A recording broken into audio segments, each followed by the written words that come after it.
This is episode 3 of Curve Servers.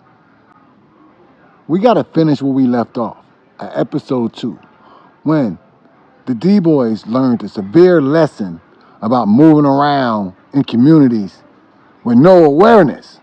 You know what they call it nowadays? Zero community awareness. Let me put a little background on the 7-4 boys. See, the 7-4 hustlers, they wasn't no punks. No. See, now, there was 7-4 hustler number 1, then there was 7-4 hustler number 2. 7-4 hustler number 1, he was more of a hothead. Yeah, he was really focused on his get back. Yeah, he didn't care nothing about being a D-boy anymore. And to be honest with you, that was the last time I heard from 7-4 hustler number 1. He was in a rage. He came back one more time after that happened. He wound up leaving the crack house. 7-4 hustler number 2, he continued to come back. But he brought another one of his friends with him, 7-4 hustler number 3. The difference between 7-4 hustler number 1 and 7-4 hustler number 2. 7-4 hustler number 1, he was a hothead. He was focused on his get back. 7-4 hustler number 2, he was more methodical. He was like, I'm going to make them pay. I just got to figure out how. Enters 7-4 hustler number 3. I never forget. He was like, let's go get some food. We was like, we ain't going to get no food. Have you lost your mind? You know what's going to happen to us? Have y'all not just learned the lesson? He said, I'm driving. I got a car. He had a fresh IROC. So we all jumped in the car. This was the first time I ever heard this song. Because I remember, because he was bragging. He was like, yeah, Ice-T just released his new song. And we was like, who the fuck is Ice-T? Because we from the east side. We ain't never heard no Ice-T. 6 in the morning, police at my door. Yeah, y'all remember. Y'all know how I go. I remember being in the backseat of that IROC, being intrigued, having that juice flowing through my veins. We got our head bumping with 5 deep and a IROC, and we're playing Ice-T 6 in the morning, freshly released. So if you want to check the date when Ice-T 6 in the morning came out, that'll kind of around put you the date of this story. We continue to hustle on weekends at the crack house with 7-4 hustler number 2 and 7-4 hustler number 3 filled in. Now, 7-4 hustler number 3, he lived near the main house, or what we used to call the big house. The big house was where the Jamaicans actually lived, right? We were just working in their crack house, but they actually lived in this place we called the big house. It was more off of Century and Western. 7-4 hustler number 3, he lived actually on the same street as the big house, about 5 or 6 houses down.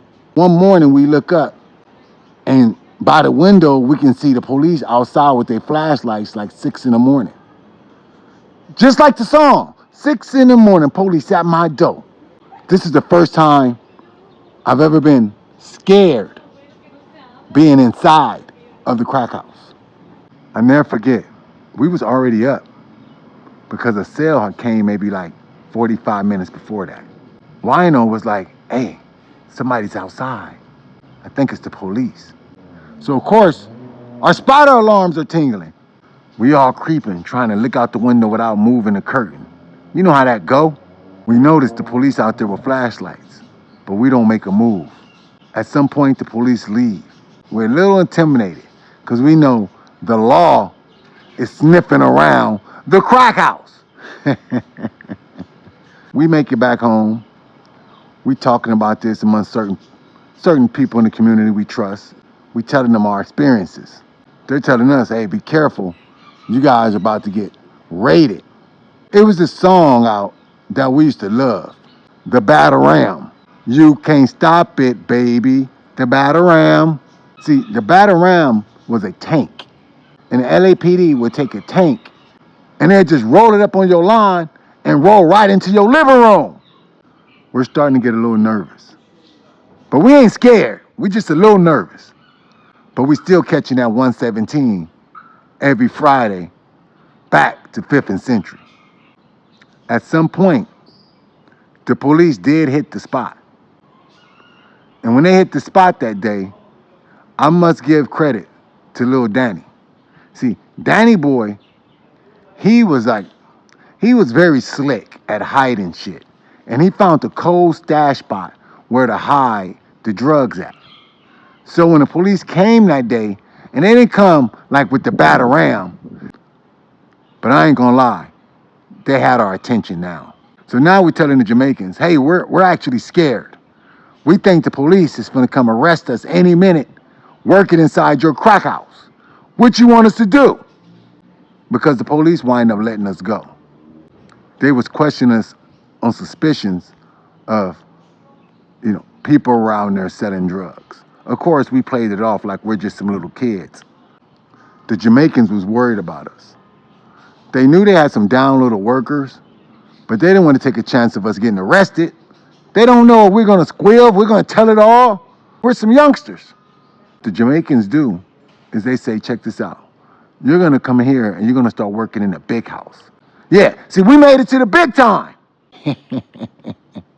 We're starting to work in the big house. And we're starting to meet all kind of Jamaicans. Because we only knew the couple of Jamaicans that we knew through Jax and through Edie. These are how we met these Jamaicans. One of the Jamaicans is Jack's boyfriend, but we started working for Edie's boyfriend. Now, Edie's boyfriend took us to his house, which is the big house, which about maybe 5 Jamaicans lived there with their mother, an older lady at this time.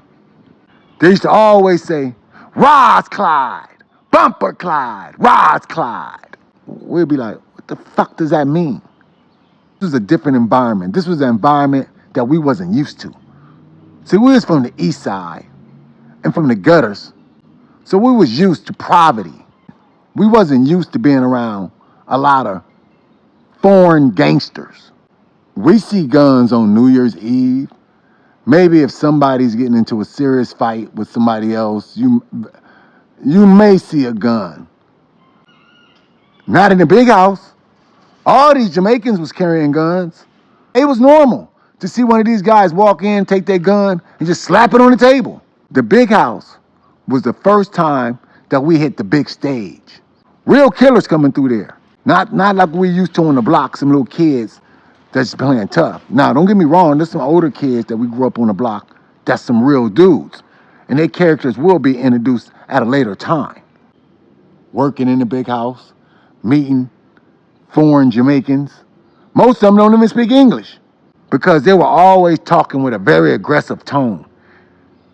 And we were always getting warnings from different people in the family to be careful about this person or be careful about that person because, they're known to just pull out their gun and shoot you. We had to learn how to move in the big house.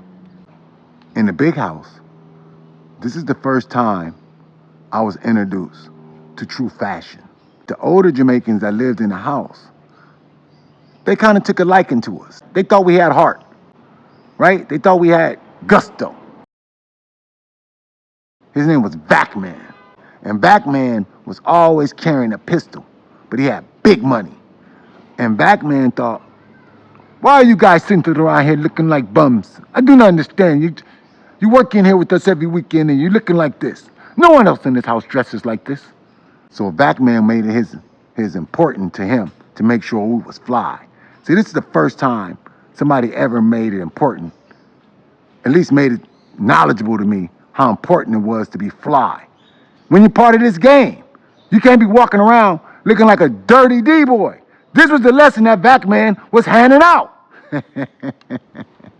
See, Backman, he believed you look good, you feel good, you play good. Backman was like, don't be sitting around here looking all crusty like some dirty ass little east side niggas.